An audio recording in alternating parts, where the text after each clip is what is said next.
امریکہ اور اس کے اتحادی دولت اسلامیہ کے شدت پسندوں سے کیسے نمٹیں؟ اسلامک اسٹیٹ کے شدت پسندوں نے گزشتہ چند ماہ میں عراق اور شام کے وسیع علاقے پر کنٹرول حاصل کیا ہے۔ جو بھی ان کے شدت پسند نظریات سے متفق نہیں اسے قتل کر دیا جاتا ہے۔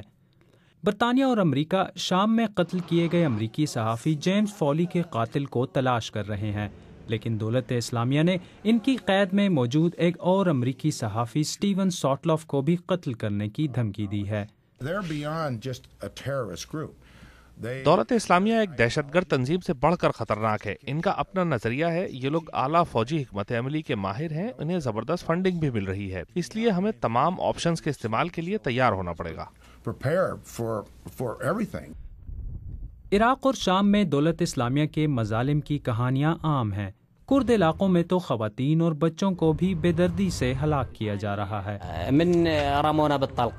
انہوں نے سب کو قطار میں کھڑا کر کے گولی چلائی، جو ابھی زندہ رہ گئے تھے ان پر دوبارہ گولی چلائی۔ میں خوش قسمتی سے بچ گیا، پھر بلڈوزر لا کر زخمیوں سمیت سب کو دفن کر دیا، عورتوں کو ساتھ لے گئے، باقی سب کو مار ڈالا۔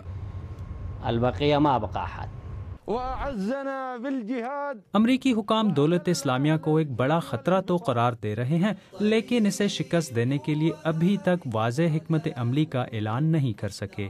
عادل شاہ زیب، BBC نیوز۔